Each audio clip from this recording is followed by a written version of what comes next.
Hey, welcome to 23 Degrees Sideways. Today we're going to talk a little bit about mind and some of the different ways that mind rises up, different ideas of identity, different ideas of enlightenment. This is a completely non-scripted video. I am usually at least a little bit prepared with some notes, or I've thought about it before, but right now I'm going completely off the hip. And the thing is that there's mind and there's mind and there's mind. I work with a group of people who have described enlightenment in terms of fundamental well-being. And that's a marketing term because there's marketing involved because you have to get stuff out to people, and that is literally marketing, whether there's money involved or not. And so fundamental well-being is this idea that things are just fantastic no matter what. And there's a lot of talk about this is enlightenment, the peace that passeth understanding, the fundamental experience, the great joy, the ultimate bliss, union with God. All of these things apply, but they don't all necessarily apply at the same time or in the same way as you are led to believe by systems. So the people I'm working with are strictly based on neuroscience research and not woo. So there's the definition is based on watching people's brains change. And the change in your brain is going to be the same whether you have the super woo experience or not. So this causes a lot of friction with some systems, especially like certain Buddhist systems, certain Ayurvedic systems, lots of systems. Where there's supposed to be something dramatic or different about that fundamental well-being. And a lot of people just don't like the word well-being. There's all sorts of stuff that happens with marketing. So, I call this the deep okayness or the core awesomeness, which is my marketing term. Core awesomeness, If you look down, like if your car is on fire and you just rolled out and everything is horrible and you're about to lose your house and your cat is sick. If you look down really deep inside, past all of that, if you can get past all of that, everything's still awesome. Or, depending on your location and how you're feeling, everything is okay. Everything's all right, dude. It's all right. There's a neural change in there from fight or flight survival mode to a competence confidence mode. That's what they're talking about most of the time in this group. And there's a lot of people who have this. Potentially way more than people think. Maybe even 2-3% of the whole population, which is like orders of magnitude more than the Buddhists will admit to, for example, or orders of magnitude larger than the Christians will attest to, because this is kind of like a sainthood kind of thing for them, and big deal. I'm going to get in so much trouble for saying all of that the way I said it, but there it goes. I want to talk about mind, because one of the things that happens when you have this is that the narrative self, the narrative complex of selves, drops off. It may not disappear completely, but it drops off. When you have a dramatic shift or a noticeable shift in this direction, you'll often get tired of stories. Like, you won't be able to read fiction for a while. I couldn't read fiction for years. I still basically can't, but I can put myself in a position where I can appreciate some stories for archetypal reasons or entertainment reasons or whatever. Looking at the details of the scenery, whatever it is. That's the narrative self. Then there's mind as a emergent function of brain being an organ of the body. So you can think of mind as an emergent function of the body systems. And then there's mind as a neurological layer of function, which is totally different. So there's all these different things about mind. One of the things that is most common in most traditions is that the mind disappears or quiets or somehow goes away. Identities dissolve when you achieve your enlightenment. This is true. That doesn't mean that mind is gone, because mind as an emergent function of the brain, the body, system obviously still exists. You know, it's still possible to move in the world and function, interact. You know, often when you'll have the enlightenment state, you'll have more joy, more love, you'll be affectionate. There's mind stuff going on there, right? Then there's mind as a top functioning, I'm just gonna say cerebral layer, it's not really, but that neurological layer. And that is something completely different again. With that, you'll have temporary low-key identities. So, like, you have to change the tire on the side of the road. Just because you achieved enlightenment doesn't mean you can't change a tire anymore. You know, what do you do before enlightenment? Chop wood, carry water. What do you do after enlightenment?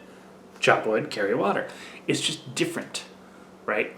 But still, the act of chopping wood involves mind, involves where you stack it, how much you do. There's a lot of stuff there.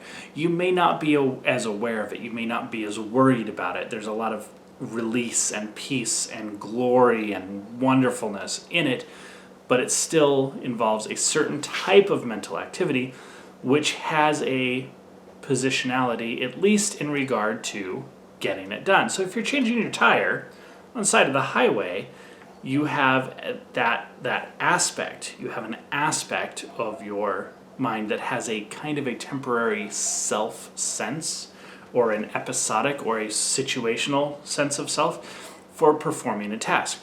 Don't confuse that with a narrative self. This gets really important when you start talking about goals, okay? Because for a lot of people with enlightenment, there's an inability to achieve a goal. I'm going through a class right now where we're dealing with business self-help books. Eye roll, right? What is your vision? What is your purpose in life? Why are you here? And these are all things that are designed to peak a narrative self and make it really big.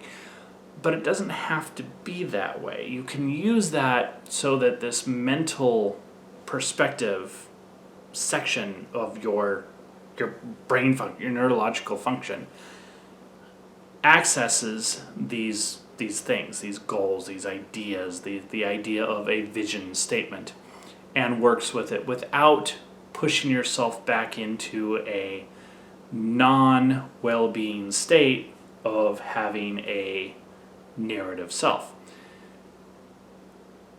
The problem is that you have to know that this is happening. You have to know how the distinctions work, and you have to be able to make the distinctions and not get trapped, sucked back into the trap. Now, why would you even go with the whole vision statement thing when you're past it? In my case, it's a requirement of a class that I'm willing to try to figure this out to do. Like, I want to be in the class, so I'm trying to figure this out. And this is what I figured out. This is what I realized and have actually just kind of looked at over the past several days without articulating.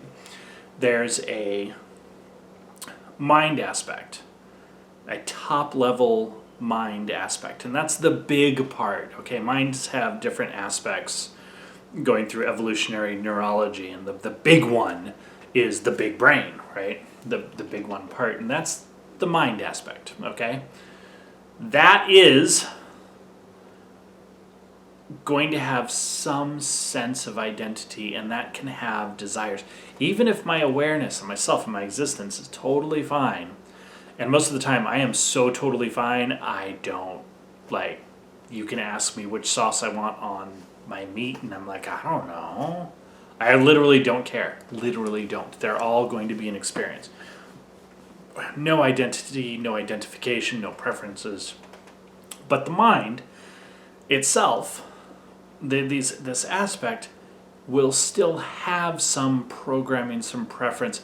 It can be very hard to touch. It can be very hard to get at, like to experience, or to be aware of, or to query. It can be hard to contact this, but it's there. If you can access this aspect without falling back into a narrative trap, that's probably where you're looking at the sweet spot as far as this goes. I think that there are a lot of people who are in an enlightenment state who function very well. I'm not saying that they don't know they're in an enlightenment state. I think there are people who are very well aware of it, but they function very well. And I think that one of the reasons they function very well is they do have some access or communication, even if they're not aware of it, with this mind aspect that allows decisions to be made and preferences to be uttered and goals to be set and met. Okay? So if something is out there saying that you must have, and this is where it gets a little weird, must have a vision statement. You must have a purpose in life. It has to be this thing. It's not as big as the book or the speaker or the goal or the class is trying to make it out to be. It's just not, okay? You don't have to have an overriding life purpose that rolls over everything and is just this unchanging, immutable, rah. You don't have to have that. But you can access an aspect of your mind that has some preference and has some sense of what would be fun as a purpose, at least right now. Everyone has life phases. So whatever your purpose is right now, this moment, may not be your purpose tomorrow or in 10 years or whatever, but you can probably come up with something from the mind. That's all that is. And I hope that this video, I'm just going to cut it off now, made some sense in making a distinction. When people talk about mind, they're talking about a whole lot of different things.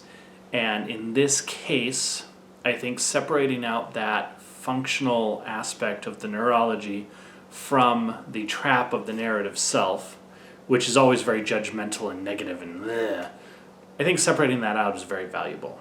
It's possible to have preferences, even vision statements and life purposes, without getting involved in them. Okay? Stay sideways.